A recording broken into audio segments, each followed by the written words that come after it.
Olá, começa agora o Agenda Econômica. O tema de hoje é o Programa de Proteção ao Emprego lançado pelo governo no início de julho. A crise econômica e política no Brasil afetou a confiança do setor privado, os investimentos, o consumo e a produção. O impacto também se fez sentir no mercado de trabalho. A taxa de desemprego, a cada mês, registra novas altas. Para frear essa tendência, o governo lançou o Programa de Proteção ao Emprego, resultado de negociação com os sindicatos e a indústria. O empregador poderá reduzir a jornada de trabalho em até 30% em momentos de crise ou de queda expressiva de produção, como o que ocorre nos setores automobilístico e químico. Paralelamente, haverá redução do salário. A medida agora depende do aval do Congresso. Nosso entrevistado é Clóvis Scherer, economista do DIEESE, Departamento Intersindical de Estatística e Estudos Socioeconômicos. Clóvis, como é que funciona esse programa? Esse programa ele funciona da seguinte maneira. Através de um acordo coletivo entre o Sindicato de Trabalhadores e a empresa, se pactua uma redução da jornada de trabalho, que pode ser de até 30%, e, proporcionalmente, uma redução do salário do trabalhador. A perda de salário que é acarretada por essa redução, ela é parcialmente complementada pelo governo na ordem de 50%. Então, digamos que um trabalhador com um salário de R$2.000 tem uma redução de 30% no seu salário, portanto, perde R$600, ele recebe um complemento de R$300 do governo para manter parte da renda enquanto dura o programa. O programa ele tem uma duração que vai de 6 meses a 12 meses, dependendo do caso. Né? E isso permite às empresas atravessarem um período de crise sem efetuar as demissões, apenas ajustando o seu volume de emprego necessário através da redução da jornada. A hora que a crise passa ou ameniza, as vendas voltam a subir, essa empresa já tem os trabalhadores lá empregados e basta simplesmente recompor a jornada e recompor o salário e assim retomar o nível de produção anterior à crise. Em todas as hipóteses, o governo faz essa complementação para o salário do trabalhador? Sim, o programa, justamente o que ele agrega de novidade é essa complementação pecuniária, né, que em outras formas de ajuste que nós temos na legislação trabalhista hoje não existe. O complemento do governo, ele tem um máximo, que é R$900, que é 65% do valor máximo do seguro-desemprego, né? E também a medida provisória estabeleceu um limite mínimo para a redução do salário. A empresa não pode reduzir o valor que ela paga ao trabalhador a um montante inferior ao salário mínimo. Portanto, os R$788 como pagamento do empregador ao trabalhador fica assegurado. Esses recursos, por parte do governo, eles vão sair do Fundo de Amparo ao Trabalhador? Sim, é isso que a medida provisória estabelece, que os recursos para esse complemento salarial, eles vão ser provenientes do FAT. A expectativa, fala-se que o gasto seria de 112 milhões para 2015, saindo do FAT. Isso não pode agravar um pouco a situação de crise que a gente já vive, tirando uma despesa nova? Não, porque o que se concluiu analisando os efeitos desse programa para as contas públicas é que o governo sai ganhando. Por quê? Porque, apesar dele fazer o pagamento do complemento salarial, o trabalhador estando empregado, ele continua recolhendo o INSS. A empresa também, mantendo o trabalhador no seu posto de trabalho, não só vai recolher o INSS pela parte que ela paga, mas também vai recolher o INSS sobre o complemento salarial e também o fundo de garantia. Além disso, o trabalhador, estando empregado, muitas vezes, dependendo do seu salário, ele vai também pagar o imposto de renda retido na fonte. Todas essas fontes de arrecadação do governo vão superar bastante o eventual gasto que o FAT vai ter com o complemento pecuniário. Qual que é a vantagem desse novo sistema com relação ao atual, do layoff?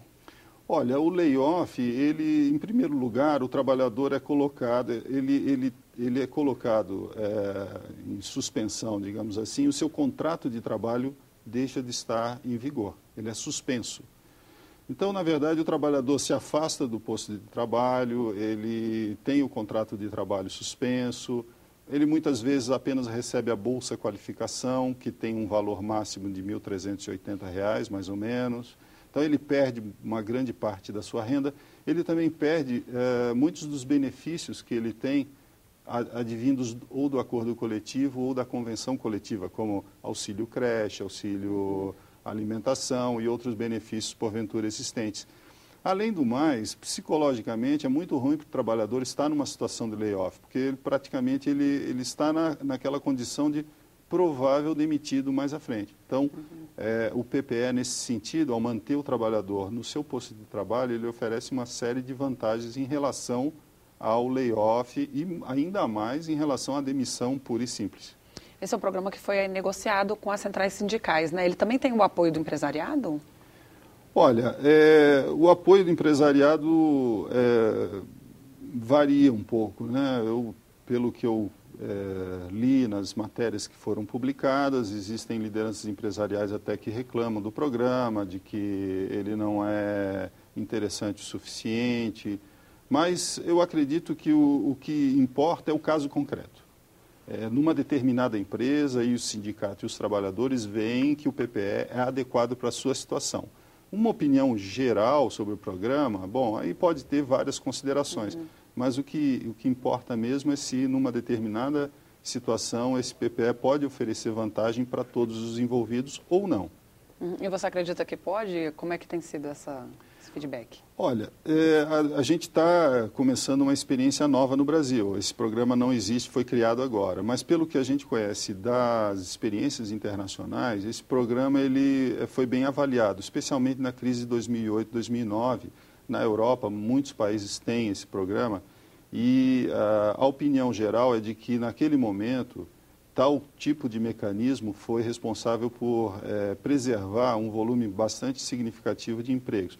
Mas é importante dizer que o emprego, ou a situação em que esse programa se aplica, é principalmente aquela em que a empresa e o trabalhador veem no horizonte uma capacidade de recuperação, né? E também, um outro ponto importante, é de que ambos veem como mais vantajoso permanecer naquele emprego do que o trabalhador, por exemplo, procurar um outro emprego, e o empresário se desfazer ou se desvincular de um trabalhador que depois ele vai precisar, tendo, ainda mais na fase de recuperação das atividades, que gastar com treinamento e formação. Então, trabalhadores com mais alta qualificação, empresas que demandam esse tipo de mão de obra, serão aquelas provavelmente que terão mais interesse nesse tipo de programa. Qualquer empresa pode aderir ou ela tem que estar numa situação específica, atender um pré-requisito? Existem vários pré-requisitos. O principal deles é justamente que a empresa tenha um acordo coletivo firmado com o sindicato. Essa é a condição sine qua non, vamos dizer assim.